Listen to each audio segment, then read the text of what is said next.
What is up, everybody? My name is Crypto Noah, aka your favorite blockchain entrepreneur, and I am back with another fire video. So what are we going to be talking about today? I'm going to be talking to you guys about why I am shorting Bitcoin and Ethereum. More importantly, I'm going to show you my strategy for doing so.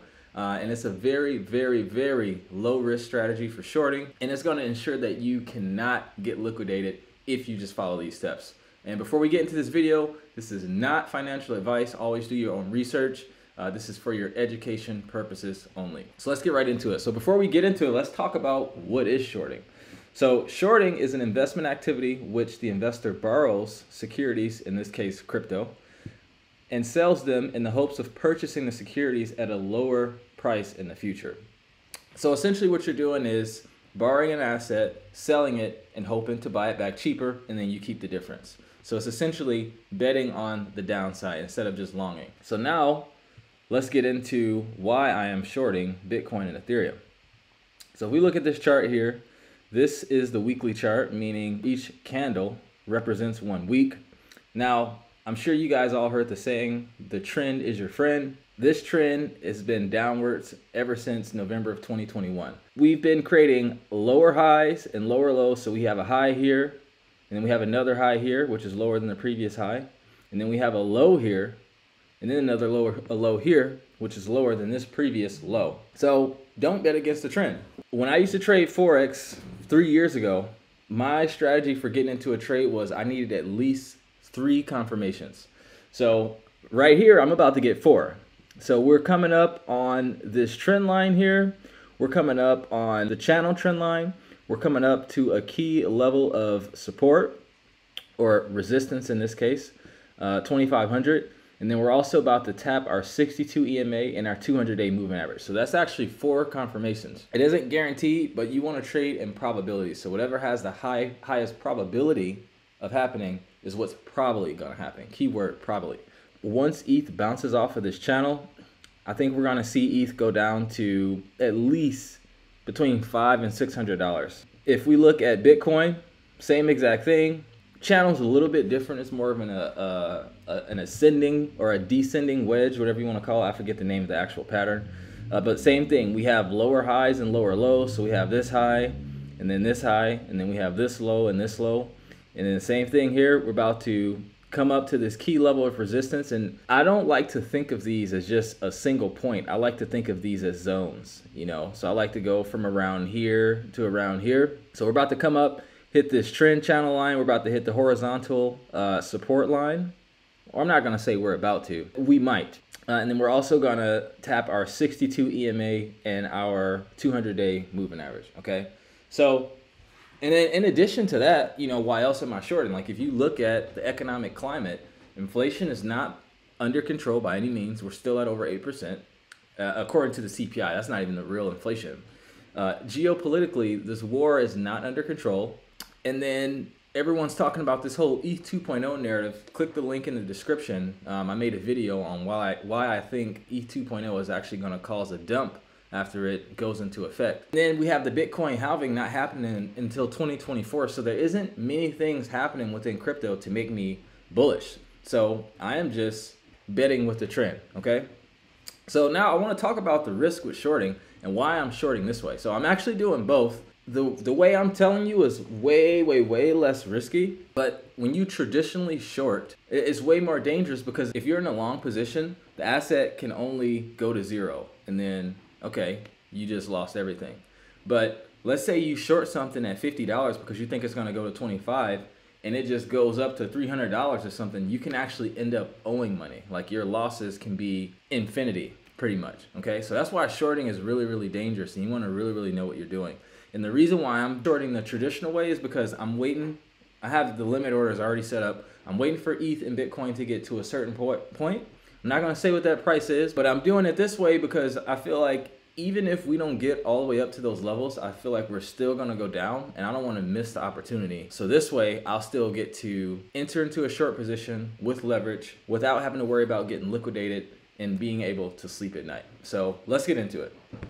Okay, so the platform that I'm going to be shorting on is called Radiant Capital. And Radiant is a money market platform, just like Aave and Compound. And it's also built on Arbitrum. As you can see, it's ranked number 1374. And then you can just click this to go on the website. I already have it pulled up, so let's go right into it. So first, let's look at the docs. So what is Radiant? So Radiant is the first omni-chain money market built on top of Layer 0. The narrative behind Layer 0 is allowing different Layer 1s and applications to talk to each other, like different blockchains being able to talk to each other. So it's like, just to give you an analogy, back in the day when you had emails, if you had a Yahoo email, you know, it didn't necessarily talk to your Gmail. So like, imagine having a Yahoo email and you wanting to send out an email, but the person with the Gmail can't receive it. Like, that's just really annoying. So these things have to become interoperable, and that's what Layer 2 is aiming to do. You know, look into Polkadot if you want to learn more about that. So essentially, it's the first omni-chain money market built on top of Layer 0, where users can deposit any major asset on any major chain and borrow/withdraw a variety of supported assets across multiple chains. Okay, so think Aave, but you can withdraw what you borrow to another chain and vice versa for when you're depositing. Yeah, so I'll get into why I'm bullish at the end of the video. So first thing we want to look at is the smart contract audit. So if you go here and click audit, I actually have them pulled up here. So they actually have 2 audits. And it's really important to look into the audits because I've been running a cryptocurrency hedge fund for almost 3 years now. So, you know, I'm a degen at heart, but when I'm investing other people's money, I'm gonna make for damn sure that I know that the protocol is safe, or at least have the highest percentages that the protocol is safe before aping in. So let's look into the Solidly Finance audit first. So, you know, I've already read through this whole thing. I'm not gonna go through the whole thing, but the important thing you want to look at is a lot of times when these projects get an audit, they will have different findings, meaning like different vulnerabilities. So a lot of projects will have these vulnerabilities identified and not solve them and just still say, oh, we got audited, we're good. Like, no, you want to actually resolve it. So you can see here that they had a few findings here, Leverager, Stargate Borrow, and they were actually resolved. So that's a really good sign. And then if you look at PeckShield, this is a pretty reputable auditing firm as well. Pretty detailed. So whenever a project gets 2 audits, because these audits aren't cheap, that's usually a sign that they're actually trying to see the project through. Okay. If we go through these docs, first let's look at depositing. So the strategy that I'm using to short is, and again, this is not financial advice, you have to deposit collateral onto the platform first so that you can borrow against it. So given that it's not credit rating agencies in crypto, all of the loans are over collateralized, which means, like, let's say I want to borrow $10. Well, that means I have to give, for example, $15 in collateral. It's not like a mortgage where it's under collateralized to where if a house is $1 million, I can put down $200,000 to take out a loan of the $1 million to get the house. Like, it's over collateralized in crypto. So what I did was I deposited USDC. And again, let's go on the website here. I'm gonna be going back and forth between the website and the docs. So if you click this over here and you go to deposit, this is your annual percentage yield for depositing. Okay, you're getting 4.26% APR in Radiant tokens, and you're also getting 2.48% in whatever collateral you deposit. So in this case, you'd be getting 2.4% paid out in USDC, 4.2 paid out in Radiant, for a real yield of 6.6% APR, and that's the same for all of these. So after you have your collateral, then you can go and take out a loan. So let's see what this looks like. So this is the cool thing, and this is why I said this strategy is really, I'm not going to say essentially riskless, because this protocol can get hacked and the hacker can take the money, but your liquidation risk, you can make it so that you cannot get liquidated if you do this correctly. So this is your borrowing APY, and it's variable, which means it's determined by supply and demand. So it's not going to stay at these rates. So that means if I want to borrow USDC, I'm going to have to pay 6.7% on the loan, but I'm also getting paid 5.7% APR. And remember, we're also getting paid 6.4% APY just to deposit. So we're getting paid 11% in order to do this borrowing and lending, and then you subtract the 6. So we're getting paid a little over 5% to take out a loan if you look at the real yield, okay? So now, it's very, very important that you know that whatever collateral you deposit, that is what's going to determine your loan health score. So let's go over to the dashboard here and look at mine as an example. Okay, so here we are at the lending dashboard. So as you can see, I deposited $54,000, almost $55,000 to borrow almost $35,000. And you can see my health factor is 1.3. So let's talk about this. So it's very important to know that whatever collateral you deposit, if that collateral, like let's say you deposit ETH and ETH goes down, well now you have a chance of getting liquidated because your collateral is down, and this is all determined by your loan to value ratio. So when your health factor gets below 0, you are automatically liquidated. It's not like a bank to where you can call someone and be like, hey, can we negotiate this?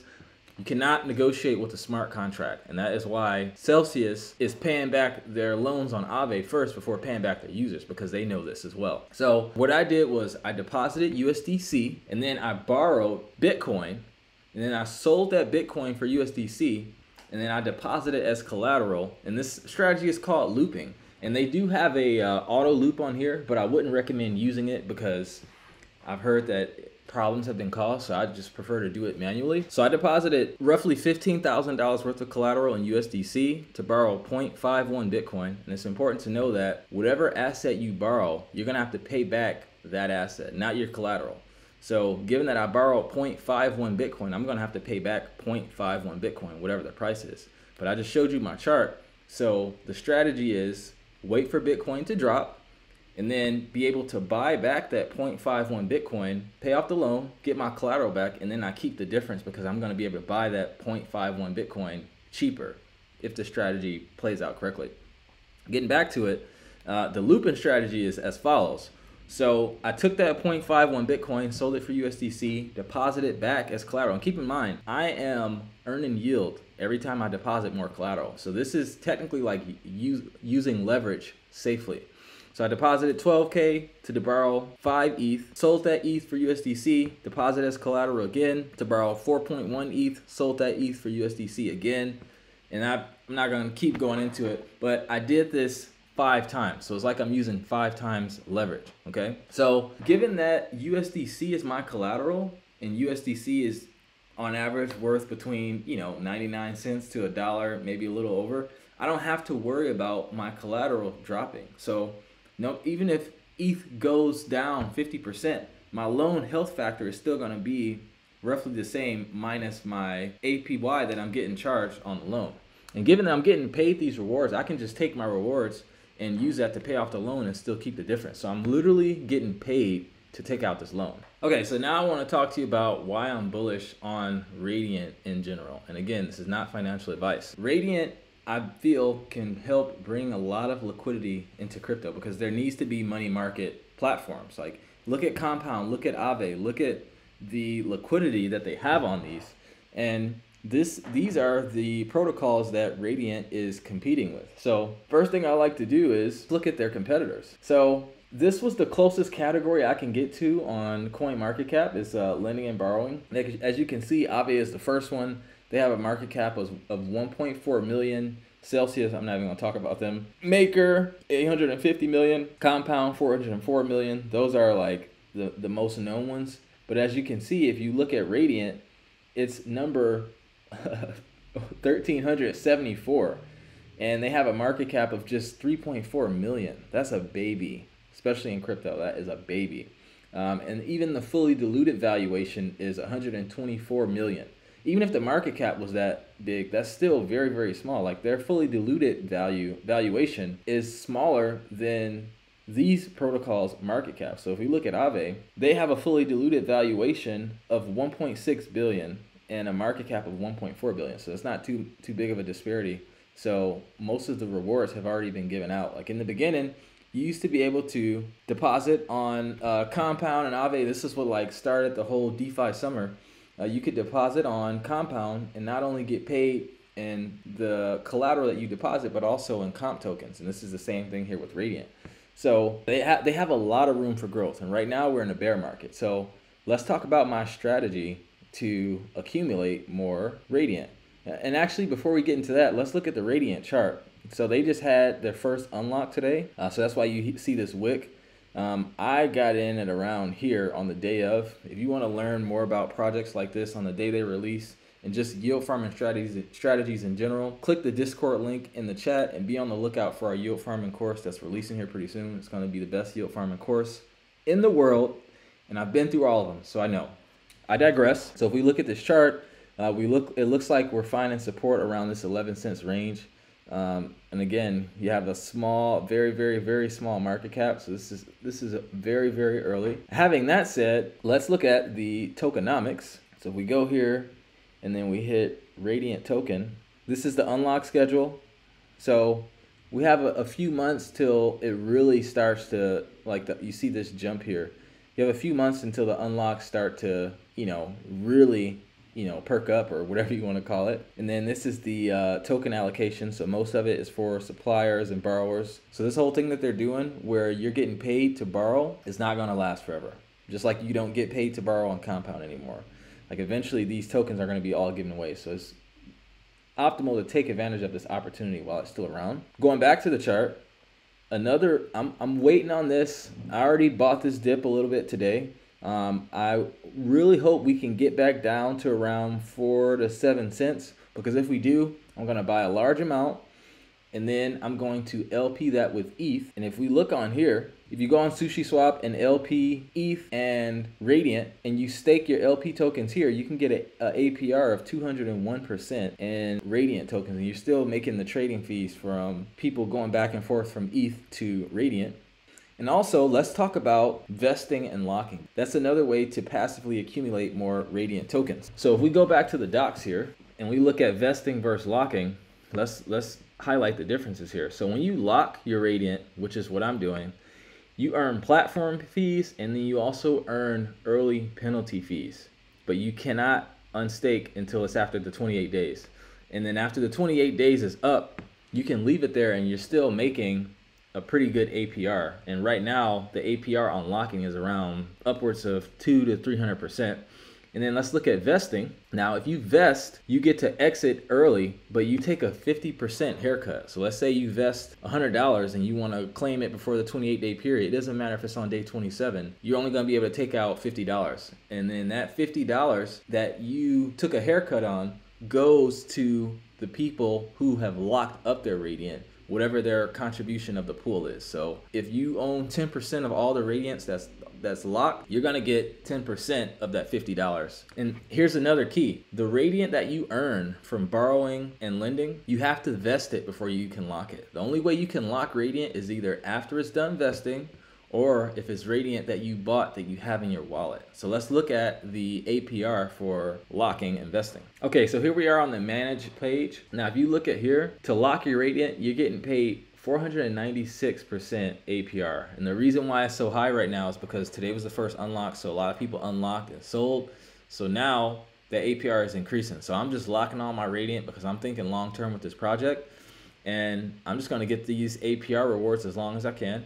And then another thing, you're getting paid in these assets right here. So it's like you're getting paid in APR, not just in Radiant, but you're getting paid in APR in hard assets. Radiant, DAI, USDC, Tether, all three of these are stable coins, obviously, Ethereum and Bitcoin. So that's super, super solid. Like I can just lock my Radiant and passively accumulate Bitcoin, Ethereum, and stable coins. Vesting, we just kind of went over that. The money that you get every day, I just go in here and I vest it. And then you can click this to see what's currently vesting. So right now I have around $61 vesting. And then if I want to exit early, I'm gonna have to pay a penalty, and it even shows you when your vesting periods will expire. So with that, I would like to conclude this video. Hopefully you got some value from this. If you did, let me know in the comments. If you didn't, also let me know in the comments. If you have any criticism, questions, comments, concerns, or you want to tell me about your strategy, please feel free to comment, and please subscribe because it really helps the channel, and hit that bell notification icon because I'm going to be dropping some heat. So with that, I love all of you, and I'll see you all in the next video. Take care.